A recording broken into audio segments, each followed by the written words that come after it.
webinar is now streaming live on YouTube. Double trouble. Doing the thing. Right, because we got the delay, right? We gotta wait for the delay. Oh, is there a delay? Well, I mean, like, yeah, like it records us and then sends it to the internet, and then the internet is aware that it's there, and then people start reacting, which then goes to the internet back to us. So, like, that makes sense. Yeah, that's how it works. I say yeah, us as if I'm sitting with Brandon at his desk, like. Generally get like about a 20-second delay, but hey, well, yeah. So we're here, just decompressing from as Matt, would you call a little bit ago the wild week, crazy week? Because No, I'd say one weird week. Weird week. That's the sidebar of every website has the one weird trick advertisement. So. Oh God, I didn't realize that was clickbait. That's what I was saying. It was one weird week. Like that's yeah. But I mean, I was optimizing those search engine results. This definitely is a weird week. I mean, GenCon Online. I don't know, Tyler, how much you've been doing this. I know that Matt and I have been going to different seminars, and we're playing in games for GenCon Online, doing some back-end support for our the GMs that are gracious enough to run Wet Ink Games stuff during the convention. But yeah, Tyler Omachinsky, man, what have you been doing for GenCon Online or for any of this stuff? This weekend has been an exercise in plans not surviving first contact with the enemy. Yeah. With my plan for this year, because GenCon was canceled and I don't have to make an 8-hour drive. My first plan was I'm just gonna go and play other people's games. I don't have anything new that's coming out at the same time. I don't have anything to market this year. Delays happen because of COVID. I'm just gonna go and play games and not be stressed. And then I was talking a little bit before we started recording about problems at the day job, which all of a sudden I was like, well, I guess I don't have Friday. And then I was supposed to teach a course at the local library about how to play D&D, which is GenCon inspired, but not GenCon. Which then technical difficulties washed that out. And then it's just been a series of nothing going according to plan. So my extended GenCon experience was half an hour in the looking glass and this right now. Oh man, that's crazy. It's been a week. Man, we've definitely had our share of issues, but I mean, when I first looked at the looking glass, it was after spending about half an hour, like just looking around the GenCon Online page, and I was like, I thought there would be more vendors in this, and like I don't see any of the Never Going Home or Wet Ink Games stuff up here on this, like in this store, and I couldn't figure it out. And then I was like, oh, I went to the Discord channel that GenCon Online set up, and was like, oh yeah, and I know that like Matt, you had shared that in our group as well, that we kind of have privately. But man, I thought the looking glass was cool. I thought it was really cool. Glass, I did appreciate the way in which it was able to, in some small way, replicate the experience of being in the dealer's hall, because they have that scatter shot of all the different booths and or icons, and they're different sizes, and so you're like, oh, there's this little tiny one right over here. What are they doing? And then you click on it. It's like there's somebody who's got a booth, and here's a link to my website. Like, check out my cool handmade art, from my Etsy shop, and you wouldn't have I wouldn't have known about that person unless I saw them on the con floor, So I think that was a neat aspect of it. It's a little weird too. Like, I kind of feel as much as I'm kind of, feeling it from the Wet Ink Games side. Like, hey, we reprinted Never Going Home, since it was nominated for an Emmy, and we had all that stuff, and we were expecting to go to PAX Unplugged and Origins and GenCon this year, and have product to sell. And we've definitely not felt that in the same way with an online convention as we would if we're selling face to face. But like I feel real bad for a lot of our friends who were paneled into the artists, or what are they called? They juried into it. Our friend Sarah Dollinger, who's a fantastic artist. She was doing some awesome stuff and juried into Gen Con, and I had seen one of her posts on Facebook, but also I saw her on the Looking Glass, and so I was at least excited that she was able to put something up there and get some traction that way. Hey, go support your artists, your artist friends who are, they're feeling it just like indie publishers are, Sure. if not more so. I knew Sarah was doing some streams, and I didn't watch any, but I did watch one from Amy Ashbaugh, another friend of ours. And she's talking about she doesn't usually come to Gen Con. She goes to Dragon Con, which is later in the year. And that's she was talking about how the percentage of her year budget or her income that she makes at that one convention is that's local to her. And it's nope, it's not happening. And it's oof, that's yeah. There are definitely struggles. She was going to go to MomoCon with us too, so because that's also down in Atlanta, or that area where she lives. But yeah, that's it's not just hitting us; it's hitting everybody. Sure. But yeah. Yeah. And now, Tyler, I know that you in your day job, actually working kind of like hobby retailing as well. Mm-hmm. Is that kind of the same way you've been seeing it in the hobby space as well? No, it's weird because we will go, and I'm up in Canada for the viewers. So we're the province I'm in is in stage 3 as of Friday, which is gatherings up to 50 people, and restaurants can be open on the inside with rules and restrictions. So we're opening up again. But I run a day-to-day of a comic book and board game store, and it goes back and forth between a regular this is my regular Wednesday before, and then every couple of weeks we basically get what used to be our biggest sales days of the year. And it's every time there's a scare, we all of a sudden get a rush. So especially for a period of time, we were experiencing this bizarre problem. We'd have this crazy high demand and we couldn't restock anything. Stuff wasn't coming from manufacturers and just full. I don't know how it works because Diamond stopped distributing comics. There were no new comics for 2 months. Yep. Being produced, right? Then that's it's not just Diamond wasn't distributing them. It's Marvel and DC. I guess everybody just shut down, right? Yeah. Oh, exactly. Yeah. And books were being canceled. That book people had been working on.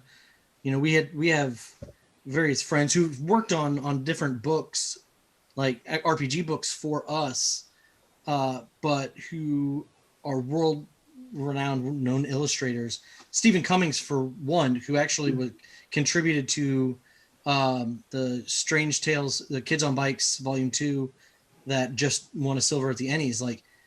He's over over in Japan, but he's done some work for us. But I know that was one of the things he had spent a long time working on a book that was actually canceled by Marvel because they were we can't put the title out right now, and I don't know if it's going to come back, but I can't imagine as an artist, especially in that medium, spending all that time working on a book and then just being oh, by the way, it's not coming out. Yeah. The other side of it is like you said, Marvel and DC, even stuff that's not canceled, they're not back up to the release schedule they were. Yeah. Ms. Marvel, who is like the star character of the video game they have coming out in September got delayed, and there was no new Ms. Marvel like all summer. Yeah. So it's just. But hey, you know, Matt, you mentioned this the other day on another conversation. You had said, you know, I think it was one of the interviews that you've been doing for this kind of GenCon online schedule. You had said, yeah, when conventions come back, you think they're going to come gangbusters, and like, I personally hope they do. I'm sure I didn't use those words, but I think I don't think you I said did. gangbusters. I think you said with a vengeance, but. I may have said gangbusters. I don't know. I think Crystal and I think it talked about that because she does a lot of cons too. So yeah, and you know, I'm a very chatty and face-to-face person. I would much rather, you know, have that conversation face-to-face and talk with customers and fans and friends. So I feel it in my core. Yeah, like, it's funny.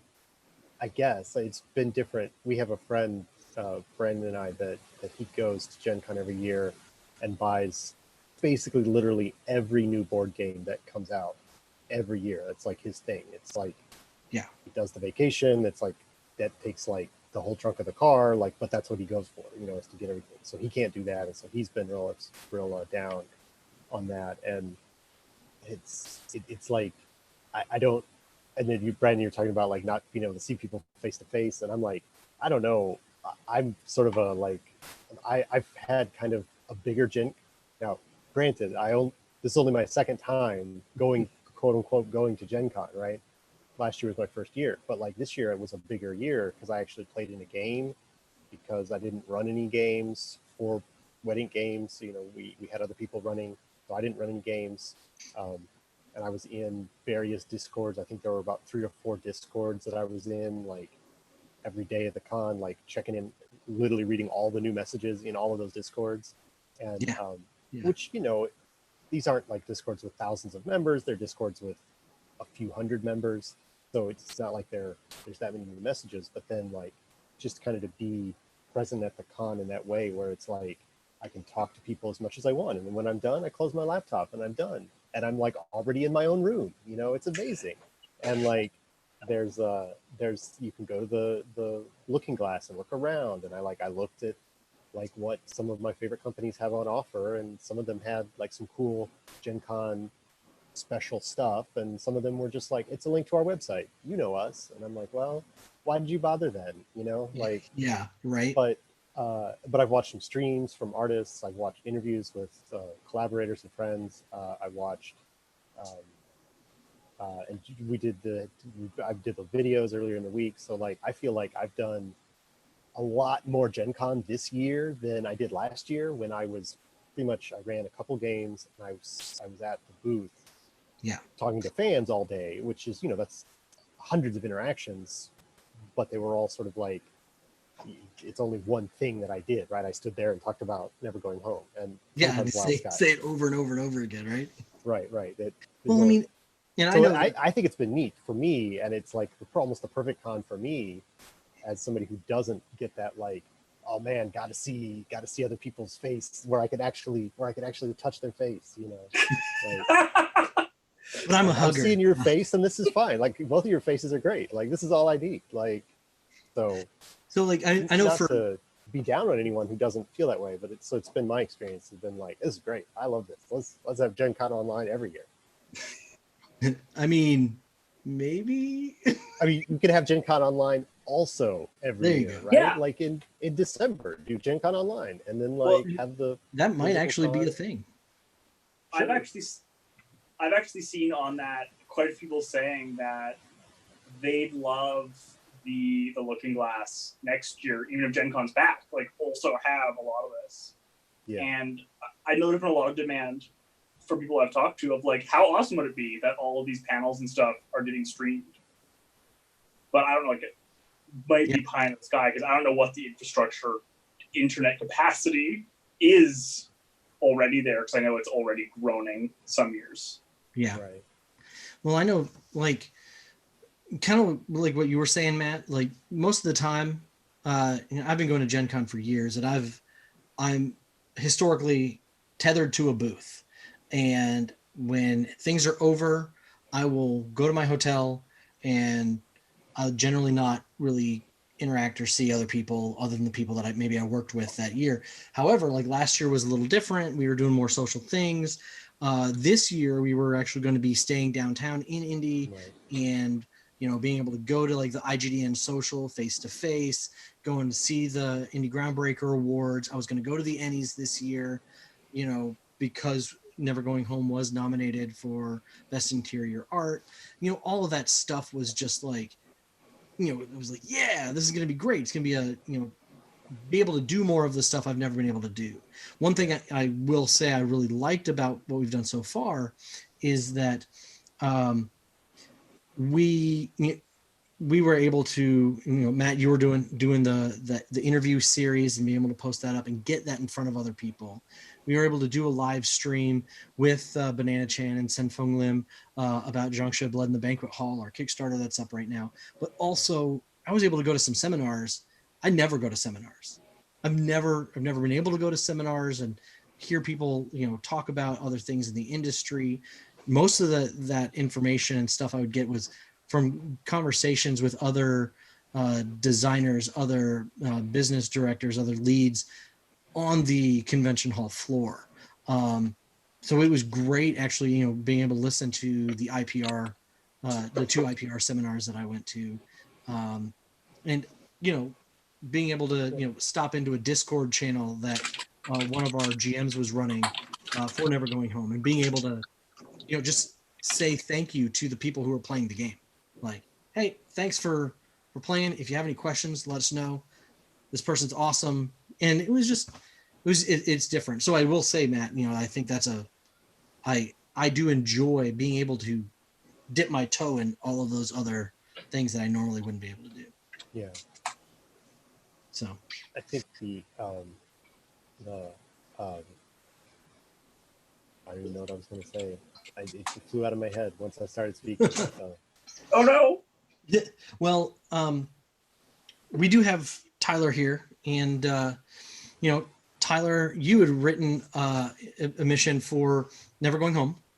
Yes. And you've done a bunch of other stuff. I just received my copy of Inspire last week, which was that was a pleasant surprise. I was like, I got the drive-through notification that it had printed, but I'm like, at that point, drive-throughs, just like everyone else, COVID threw a wrench in all those works.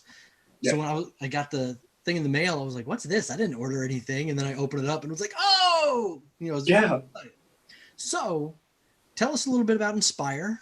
Okay. Tell us a little bit about that, and we'll also chat about some other future stuff. Yeah, sounds awesome. So Inspire was this tiny little cross between almost like a trick-taking card game and an RPG idea that I had like the first inkling of it ages ago. And it was one of those things of, and Brandon can attest when we were talking before we were recording it, I just love talking about business stuff. I could just nerd out over business and numbers weirdly.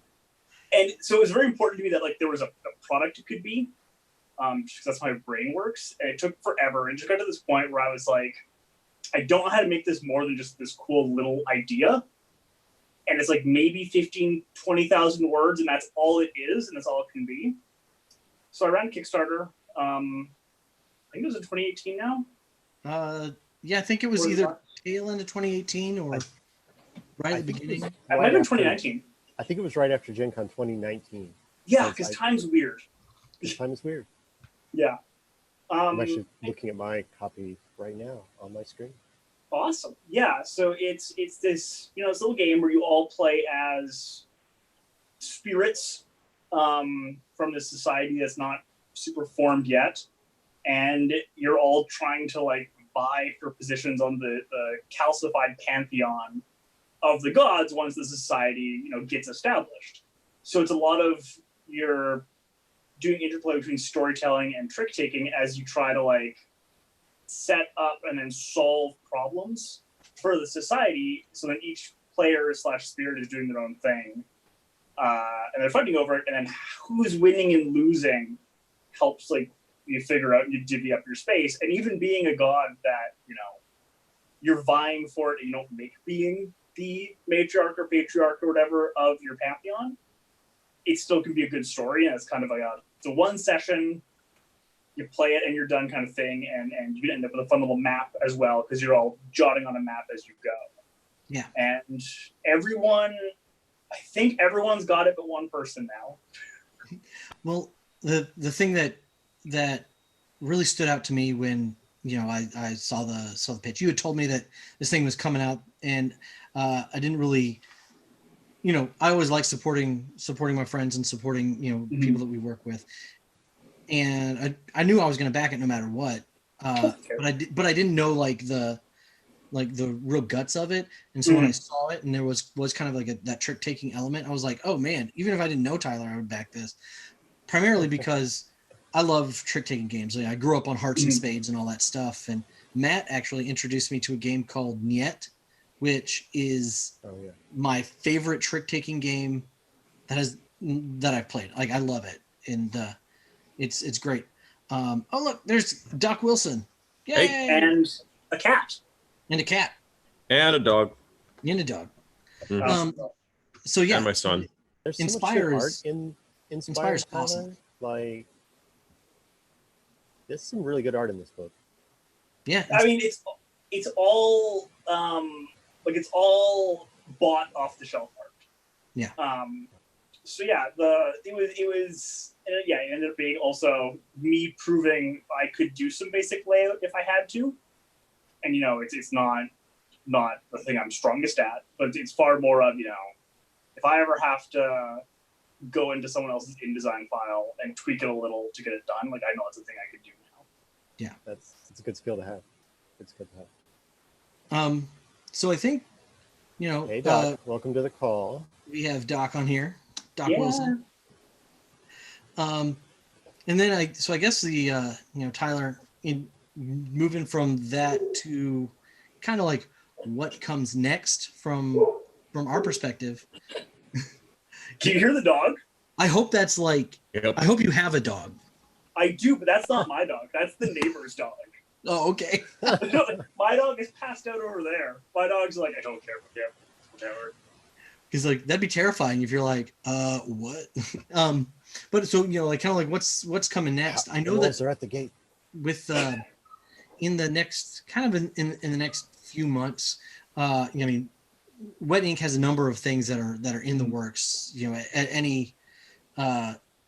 every step along the way. But one of the things that we have, but like so many fingers, so many pies, so many fingers and so many pies. But I mean, one of the things is Frost, which we actually talked about at GenCon last year. Yeah. And I mean, I was very excited about that game, and we've, you know, kind of lined up an artist that, you know, you like the style and all that stuff, because we really want to take writers that we know and like and artists that we know and like, smash together to make products that we know we will like. So, you know, talk a little bit about Frost. That's our secret formula. Don't share that around, Brandon. Don't tell people that you try. That's the 11 herbs and spices for wedding games. You got to keep that in a safe. I mean, we take artists that we hate their work and writers that do like garbage, and every once in a while something publishable comes out.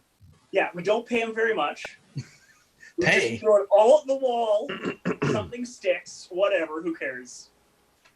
That's how the real. Also, real we're totally terrible and mean people, and no one ever likes to work with us. So I've heard. Yeah. So, yeah, Frost. Yeah, I had my first career before I couldn't do it anymore was I used to work in food security and the end of the world, as I like to joke that it was called, because that's what a lot of what it was. And I had to stop doing that for a variety of reasons. So then I pitched to Brandon at the booth this idea I had for a game, which was basically, you know, taking that weird certainty that a lot of people have when it goes to global climate change, when it goes to coming ecosystem collapse. And I mean, it really sucks now, but the threat of a global pandemic, and that there's this certainty in some corners that we're just going to technology our way out of it. So the entire pitch of Frost is that a bunch of people tried to technology our way out of those problems, and now it's society living in the aftermath of that. So the Earth's been thrown into this new ice age from technology and human interference running amok. They overcorrected and trying to fix it, and it has been super weird to work on. And Reddit and Matt have been awesome enough to give me an extension when COVID started, and I was like, I can no longer write about my predictions about, I don't know, a disease spreading and governments not being willing to do anything about it. And I was like, oh no. But yeah, I'm working my way through that. There's been a couple of new ideas that have worked their way in as a result of the world we've seen. The world we live in, right? Yeah. All the stuff we're seeing right now, when we all saw what happens when all of a sudden no one can get white flour anymore. And that's just what happens. And we're all like, oh, I guess that's life now. So yeah, players take on the role of Lancers, which is, like clever thing for freelancers that you're doing different jobs and getting stuff done. And it's about the interplay between the interest of the individual and the community and then kind of humanity writ large and as a whole, and how often those three things are coming into conflict with each other. Yeah. I mean, you had mentioned the governments being unable to respond, maybe whether not wanting to or not able to because the bureaucracy won't allow them to or whatever. That's one of the things that I was, in our various conversations we've had about it, I really enjoy that element in that, is this truly an amoral entity or is it an immoral entity at that point? Mm-hmm. Like, are they actively working against it just in order to preserve the institution itself to carry on? Like, all right, well, we could send this food out here, or we could keep food for our military or our police state or for the industrialists in order to maybe continue to try to science our way out of this. But I always found that very interesting as a storytelling element in that setting. So yeah, it's I mean, it's as we're kind of saying, it's kind of weird now because we all kind of got like, oh well, here's it all in practice.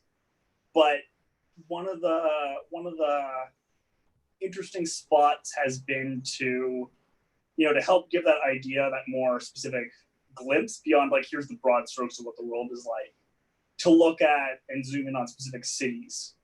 And I think I'm doing 5 just for like here's different examples of how certain cities have adapted, and there are a couple paragraphs each with the idea that if we like that can be drilled into. But talking about how New York adapts versus like Buenos Aires. Those are 2 big cities. And how do you live in a big city and you live through this and you survive through these brutal changes and this tension between a lot of the stuff humanity can accomplish, for good or ill, you kind of need a certain population density. I think that GenCon is a great example of so much gets done there and so many ideas come out of it because there's this density of persons. Yeah. But the logistics are insane. Oh yeah.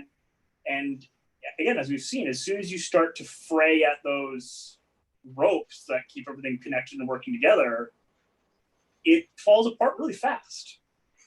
That. I don't want to say that's an understatement, but it is. Yeah, it falls apart pretty fast. Great. That's right. So next year, when we're huddled in our survival bunkers, having GenCon online again, we'll be able to play along with Into the World games. That's the plan. So hey, Kevin, what's up, man? Yeah. In order to sound like Bugs Bunny, what's up, Doc? I I just finished helping plan what we're going to be doing for our Manitoba and Canadian Podcaster Association convention in the end of September. So, Oh, nice. All right. I mean, hey, you know what? Like that sounds like a very I don't want I mean it's podcasting, so I can't say like, hey, it sounds like a very specific like subject matter because it's podcasting. You talk about literally anything you want. Exactly. We got tons of stuff. We got a newbie panel. We've got technology panel, which I'm on. How do you do a role-playing, a real play role-playing game podcast? That's also me. A whole bunch of other different topics as well. And we're just kind of how do podcasters do what they do, right? We're doing legal stuff, a whole bunch of different stuff. That's a good thing because like it's such a growth. It still seems to be a growth industry. Like it's kind of already started to get that. It's sort of the stratification, right? Where there's like some of them are so successful that like everyone wants to do them, and then there's like people that come into that with money who like make great podcasts from episode 1 because they've got a staff team behind them from episode 1, but then you've got other people that are, you know, it's still possible to do one like in your bedroom with a friend and an internet connection, you know. Yep, exactly. Or you don't even need a friend, you can just talk into a mic and then put it out there. Like it's still extremely wide open, and even as it gets harder for everyone to be noticed, you know. Yep. Yeah. One of the things that always takes people by surprise when they're doing podcasts is how long it takes to edit. Oh gosh, yeah, I can imagine. For a role-playing game podcast, it's a minimum 4 hours of editing for every hour of recording. Oh geez. And I add Foley and I write music for it, so it takes me more like 12 hours. That's a lot of stuff. I know how long it takes to just edit like our Kickstarter videos and things like that. And, you know, I don't do anything crazy with them, you know, just like, oh, get on, you know, iMovie and be like, oh, Ken Burns, great. Like, you know, adjust things like that. And there's a little bit more goes in there, but like, yeah, our friend who's going to be helping us with some actual plays and stuff that we're going to be doing for Never Going Home and for Tenebria, for Wild Skies, and some of our other upcoming games. You know, that's literally what he does for the local university here. Is, you know, he does all of their streaming, he does all of their presentation and all of that stuff. So, you know, he lets the machines do what the machines are supposed to do. You know, because you know there are some technological solutions there, but yeah, like even then that's his full-time job is to do all that video editing and stuff. Exactly. I recorded these interviews and my plan for them was to make no edits. Like we're just gonna have a conversation and then at the end I push done and then it gets pushed onto the internet and there it is. But I had so much fun doing those interviews for GenCon. I'm like, I should do more of this. I could become a podcaster. I could talk to people in the industry. So you're like saying like, you got a podcast conference coming up for Canadians? Like, can I sign up for this? Is it going to be online? Can I come anyway? It's going to be online. But to be Canadian. Yeah, we're going to be doing it over. I don't know if we're doing it over Discord or Zoom, but yeah, it's going to be online. So normally we do it at the Park Theater, but it's not going to happen this year for obvious reasons. Yeah. So.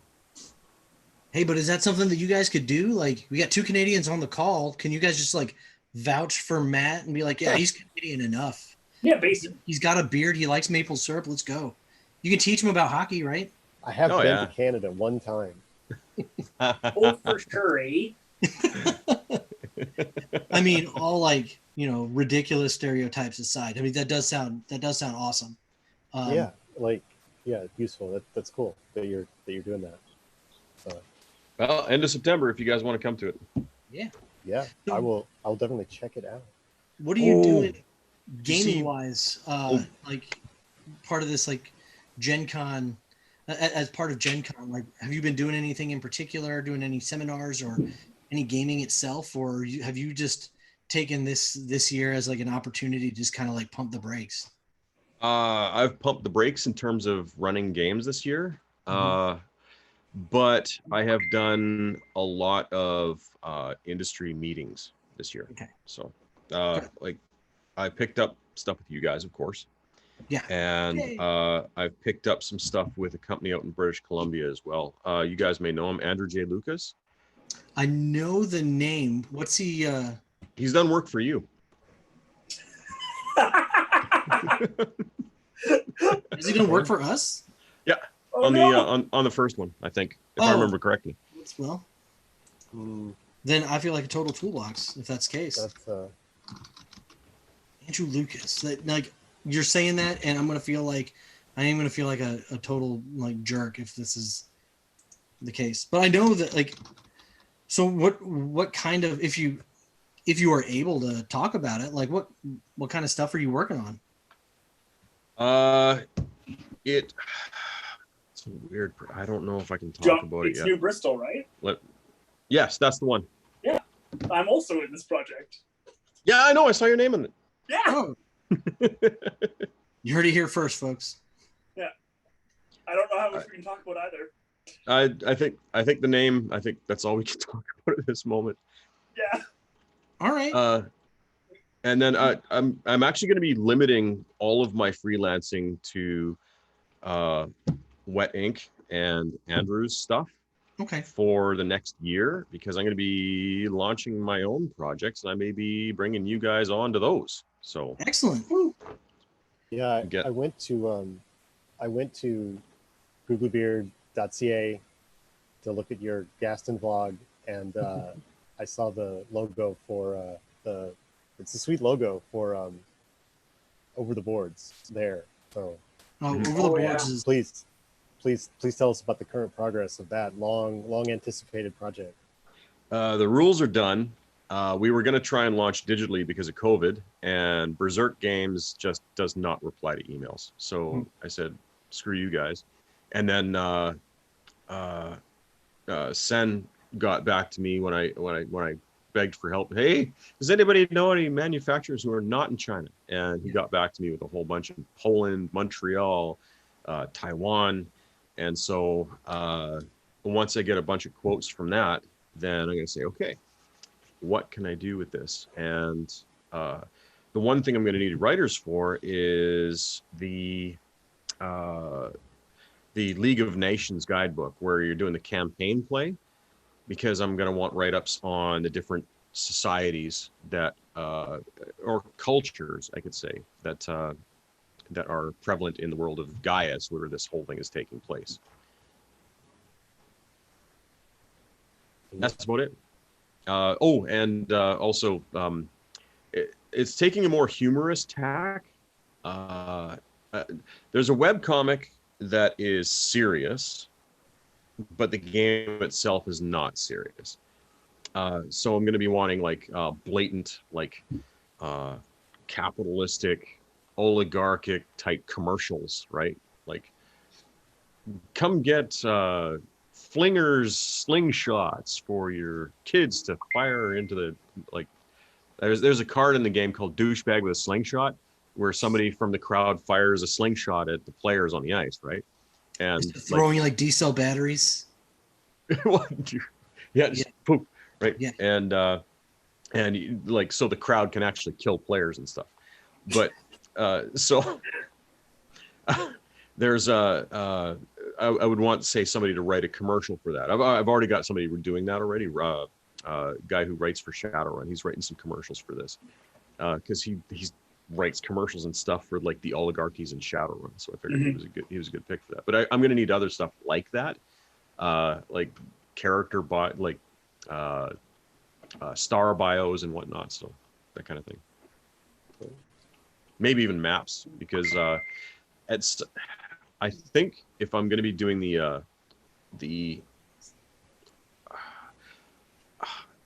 it's not Adventurers League, but like kind of like a global type, Organized play type thing. Organized play. That's the word. doing an organized play thing, it's going to be moving trenches back and forth, right? And so I'm going to need somebody for mapping. I think I might get Anna Meyer for that if she's got time, and then see if there's a digital way to move the trench lines back and forth as different teams win or lose based on what faction they belong to.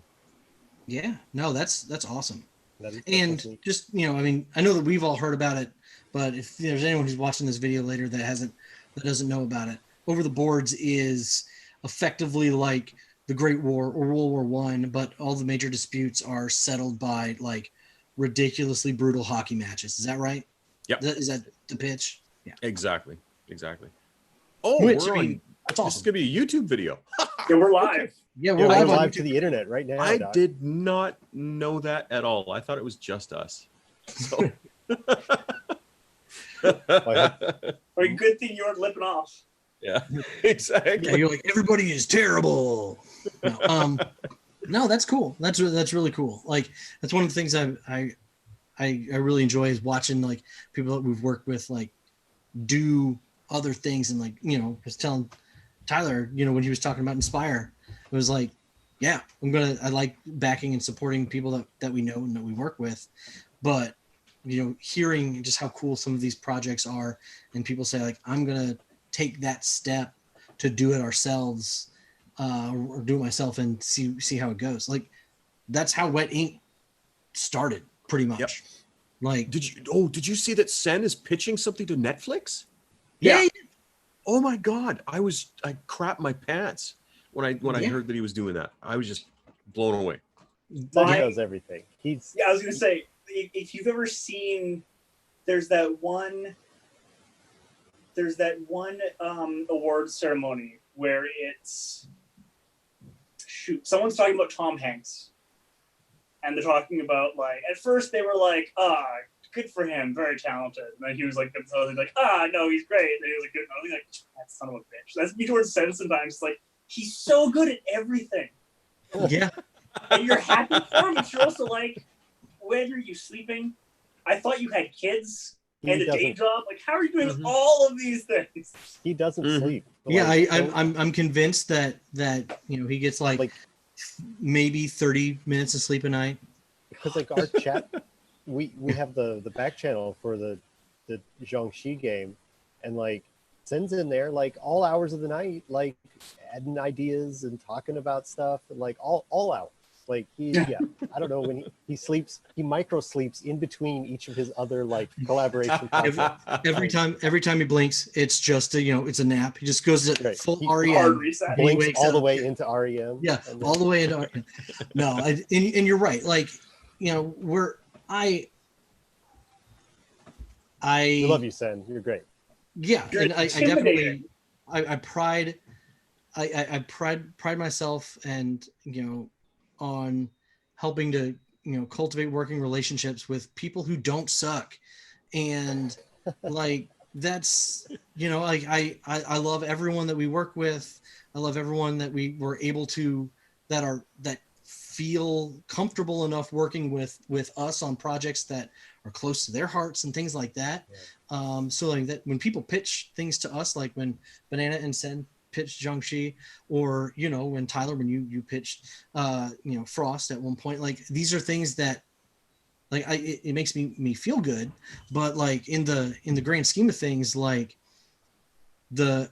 Tyler, you're right, like he's such a great guy, and like same thing with like we said it earlier in one of our interviews with like about Charles Ferguson Avery, like he's so nice, and like you could really get like I have Never Going Home right here, and I was looking through it earlier, and I was like, man, it'd be great if this person who was so talented and was able to do so much stuff, and like Stephen Wu do so much stuff, you could ask him to do anything, and they're like, absolutely, we'll do it. It'd be awesome if they were jerks, and you could be like, oh, screw that guy and how talented he is, like, you can't feel bad about these people being so awesome and doing awesome things out there in the industry. Like, ooh, I wish they were jerks so I could, Wish were like comics this week when it's like, oh, everyone's a monster. yeah, right. Like our buddy Chuck Walton is that way too.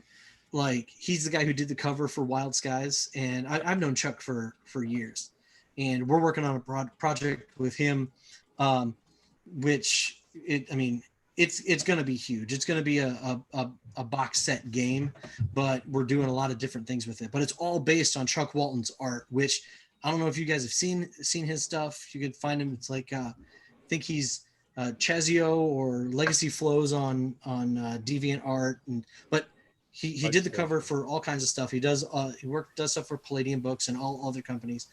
Dude is amazing. His technological stuff is great. His organic stuff is great. His creature art is phenomenal.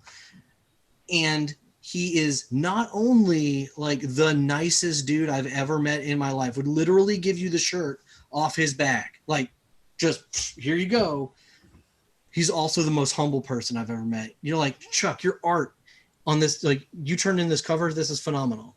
And he's just like, oh no, man, it's all right, I guess. And you're like, what? Yeah. Yeah. It's a okay. little less humble.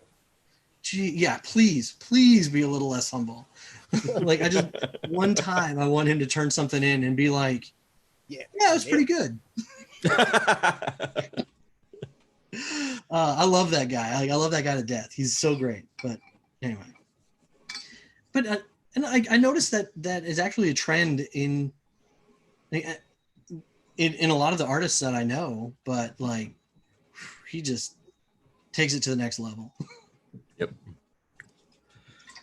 So, well, I know that my wife is, right before this, Matthew took a walk on this beautiful day down here in Louisville. But my wife is like, whenever you're done with your call, like me and the kids, like you're getting in the car, we're going to go get ice cream. I'm like, all right. So that's what I'm going to be doing in just a little bit. But sweet. Before we get off, like, is there anything that like you guys that you've either seen at GenCon online or heard about in some conversations with friends that you can share, like public stuff, that you're kind of like excited between now and like the next GenCon? And it's fair, you can say stuff that we've done. There's honestly, the stuff I've been most excited about is the stuff that we've been planning kind of in our little private chats. Yeah. One project in particular, which I'm not going to mention, and I'm literally crapping bricks waiting for that one. So you got to get it first. I think that one, if we pull it off right, we're gonna get at least one ENnie for that one. So if we pull it off right. I don't know which one this is, or if I know which one this is. Well, you'll have to join our back channel. Yeah, no worries. We'll fill you in. We know a guy who knows a guy. Yeah. Cool. The thing that excites me most, this isn't even role-playing games, but like there wasn't anything about it at Gen Con, but I know Portal Games is doing like an adventure book for Robinson Crusoe, which is their Survive on the Deserted Island game. And so I don't know anything else about that. They're also doing like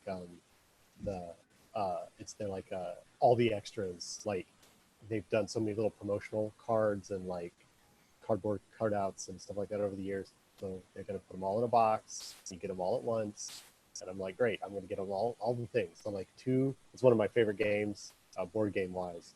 And so more stuff coming out for that this year, like toward the end of the year, is exciting. So that's probably the thing that in the gaming space I'm like really excited about is more from them. But Portal Games has got a track record that I'm sure it'll all be great. Ignacio knows what he's doing. Does know what he's doing. Tyler, anything from your side? I gotta give a shout out to Stygian Fox right now. I've worked for them. Interest of disclosure: if you buy anything with my name on it, I'm getting money from it because I get royalties. But buy any of their stuff because they've had overall like 2020 has just been a brutal year for a few members of the like permanent team there. And they put out really good work, and they won a gold ENnie this year. So like they're doing good stuff, and I think they're like the only source of new Cthulhu Gaslight stuff. Oh, So- really? Yeah, like they've I had. loved Cthulhu Gaslight. Yeah, so Hudson and Brand is their like line, which is very much Gaslight, Cthulhu meets Sherlock Holmes, without being study in Emerald about it. That I got to check out. Yeah, it's a fun book, and the next one's out soon. But yeah, they just had like personal stuff happen for a few members of the team. So like, if you could check their stuff out, I can almost guarantee you'll find something you like. And I know that for me, there's a lot of stuff that has come out on Kickstarter, or that we've seen actually played, played at GenCon online. One of the things is, I was telling Tyler about this. There's a game that Spencer Stark worked on. I think it was mixed between Hunters Entertainment and Renegade. They were doing Alice is Missing, which is an RPG that's told entirely through, or played entirely through text messages. Their live stream for that was one of the most amazing things I've ever seen. So if you get an opportunity to get out on YouTube and check out their live stream of that, it's phenomenal. They have like 5 screens up as people are texting each other back and forth, the different gossip about a missing person. It's great. So like I cannot wait to get that in that game in hand. But I think there's, from a personal perspective, there's we're going to be getting the Never Going Home campaign dossiers out, which are going to be sweet. Jiangxi wraps up on Kickstarter on the 13th, and right now we have over 200% funding and all this stuff. So that's going to be awesome. Backers. Yeah, like almost 1,300 backers, and we partner with Bloat Games, who does primarily OSR products, to do a 5e version of Dark Places and Demogorgons, which is kind of like an homage to Stranger Things and everything. And and like, so we have that coming up. But I mean, It's an homage to the same thing Stranger Things is an homage to. Yeah. It's not an homage to Stranger Things. That's fair. But also, we even have a comment in the live feed right now that from Midnight Blue, who is actually a late supporter for Never Going Home, and has been a pretty vocal fan and supporter of Never Going Home. It's like, hey, love the setting and concept, keep it coming. And Matt and I've talked about it. Charlie, we've talked about it with Charlie as well, and we have some cool ideas for 2021 for Never Going Home. Both small things and maybe a book supplement that has some stuff too, but like right now we have some fun ideas in the works. So like between now and next Gen Con, I sit here and say like we have all of this stuff coming out or all of this stuff in the works. I don't know what I'm most excited about, but gosh, there's a lot to be excited about. Yep. It's a good problem to have, I guess, right? Mm-hmm. Absolutely.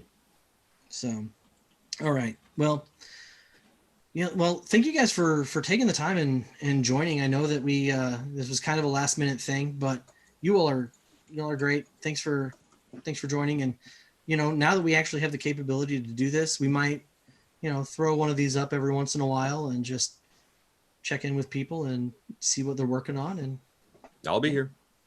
All right. Yeah. Okay. All right. Well, Thanks everybody for watching. Thanks everyone for Hope watching, your, whether you're watching it live or Gen Con was as good as recorded. it could be. See ya. Have a good day. Bye. Bye-bye. Bye.